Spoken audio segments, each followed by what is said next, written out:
or whether its members were hoping merely to justify their own aesthetic likes and dislikes, is, I think, questionable.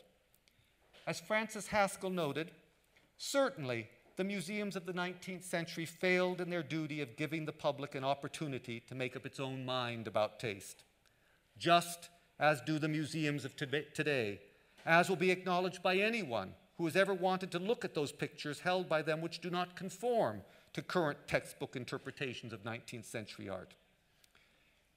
He continues, but was this their duty?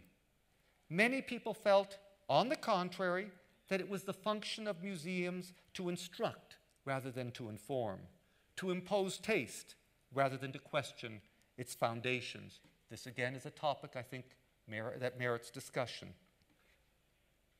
Every curator must ask him or herself what their duty really is to the public and who that public is, as well as, of course, what the mission and character of his or her institution is.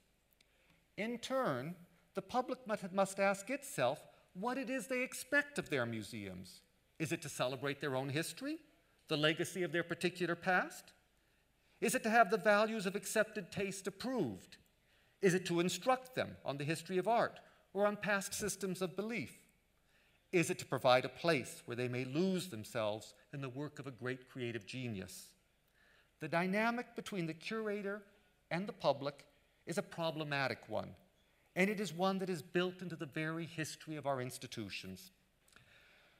Well, these various points of view remind us that visitors, then as now, look for very different things in their museum experience and bring to their experience dramatically different backgrounds and preparations. Some expect knowledge delivered with maximum clarity.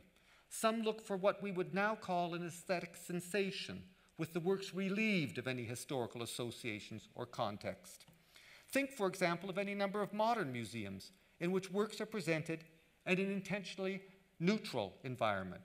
For example, the Kimball Art Museum in Fort Worth, Texas, which you see on the screen, or the case of the Museum of Modern Art in New York, which famously removed all period frames from their Impressionist and Post-Impressionist pictures.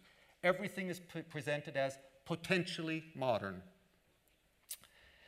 And they are presented in depressing rooms that have all the allure of a white shoebox. Other visitors actually want sentimental or nostalgic associations, that film of dust that gives a sense of the past recovered. One of the things that has long intrigued me is the marked tendency of European institutions to prefer a modern presentation of the art of the past, and of American institutions to adopt for something that's a bit more suggestive. I wonder if today we don't over-intellectualize the place of museums in modern life and demand too many impossible things from them.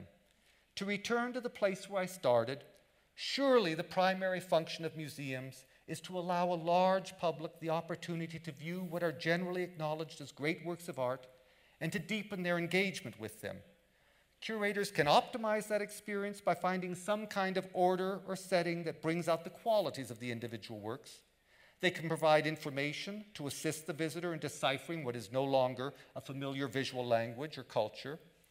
But foremost to my mind, which is rather antiquated, I confess, is the creation of spaces for contemplation, where individuals can have a personal and meaningful response to the great legacy of the past.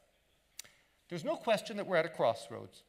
As more and more young people feel no connection with the past, there's a necessity once again to have a discussion of the ways in which we can engage a new generation of visitors. In this discussion, we can do worse than cast a backward glance at the early history of museums and the people who contributed to our notion of a museum and the place of the curator in it. Thank you very much.